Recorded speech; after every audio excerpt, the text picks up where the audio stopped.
আমার বাবা প্রবাসে থাকতো, তো এখান থেকে বলা হচ্ছে যে আমার মা নাকি এখানে খারাপ কাজ করতেছে।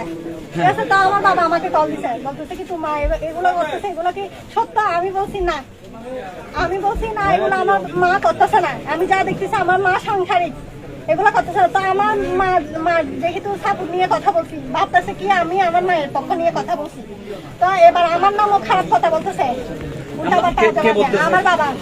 আমার বাবা আমার চাচারা খারাপ কথা বলতেছে।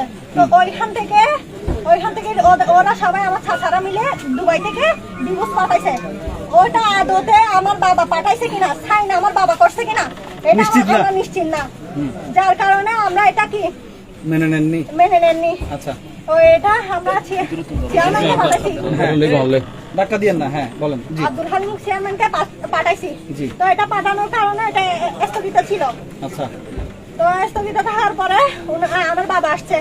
আমার বাবা এসে এখানে কি সমাজী মানুষ মিলে বৈঠক করতে বলছে। তো এখানে বৈঠকে অনেকে মারার চেষ্টা করার পর চেয়ারম্যান আসছে। চেয়ারম্যান ওনাদেরকে বাড়ি থেকে নিয়ে গেছে। তখন ওদেরকে সমাজ থেকে বাহির করে দিছে। ওরা আর কেউ এখানে আসে নাই, বাড়িতে কেউ আসে নাই। তো ওইখান থেকে ওরা আমার চাচা আর আমার বাবারা দুবাই চলে গেছে, আর আমার চাচিরা হচ্ছে এখানে আছে। কোথায় আছে জানি না শিওর ভাবে, ওরা কিন্তু এখানে থাকে না। তো এইখান থেকে ওরা 4 জন, 2 জন আমার বাবা আর আমার একটা চাচা আসছে হচ্ছে 25 তারিখ, আর 2 জন আসছে আলমগীর আর হচ্ছে রাসেল। এরা আসছে হচ্ছে গতকাল আসার পরে আজকে বা 2টা বাসছে মনে হয়।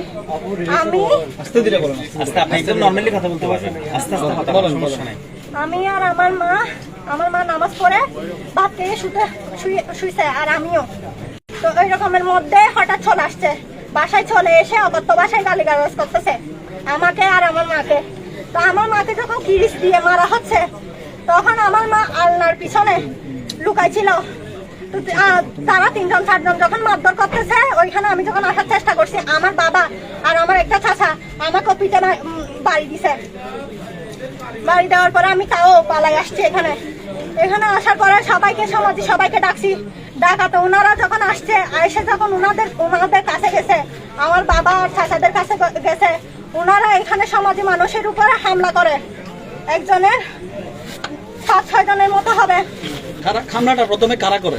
আমার চাচা আর বাবারা। আমার চাচাদের মধ্যে কে কে নাম একটু বলেন। চাচাদের মধ্যে কে কে? আমার বাবা, প্রথম হচ্ছে আমার বাবা মোহাম্মদ করিম, তারপর হচ্ছে রেজাউল করিম, তারপর হচ্ছে জাহাঙ্গীর আলম রানা, তারপর হচ্ছে আলমগীর, তারপর হচ্ছে রাসেল। এরা 4 জন। কার উপর হামলা করে প্রথমে? আমার মা আর আমার উপরে। আচ্ছা, হ্যাঁ। প্রথমে আমার মায়ের উপরে যখন করতেছিল, আমি পালাই আসার সময় আমাকে বাড়ি দিছে 2-3টা। তাও আমি দৌড়ে আসার পর সমাজের কাছে আসাতে সমাজে আমার মাকে করার জন্য রক্ষা করতে যাওয়ার জন্য গেছে। ওইখানে 2-3 জনকে হামলা করছে, সামাজিক কয়েকজনকে হামলা করছে। হামলা করাতে গণপিটানিতে এরা 2 জন মারা গেছে। একটা হচ্ছে আলমগীর আর একটা হচ্ছে জাহাঙ্গীর। আচ্ছা, আলমগীর জাহাঙ্গীর এরা হচ্ছে আপনার চাচা। এরা হচ্ছে আপনার মায়ের সাথে মূল বিরোধটা কি নিয়ে?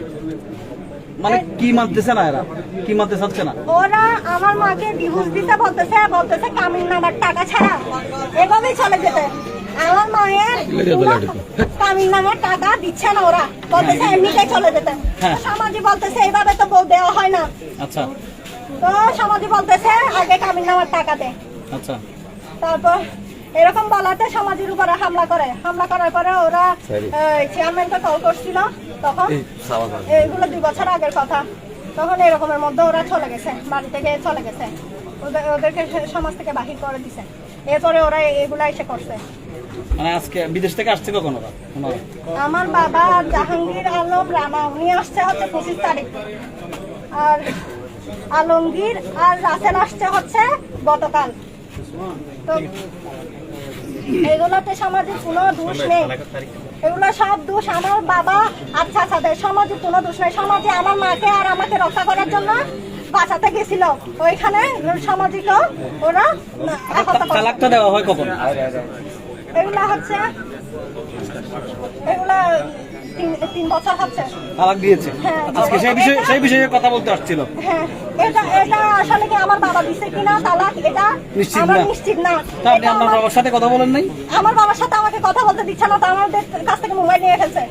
আপনার চাচারা যারা মারা গেছে তারা। হ্যাঁ। আপনারা কোথায় ছিলেন এটা হচ্ছে আমরা এখানে ছিলাম। আপনার নাম কি? নাজিফা নাসরিন।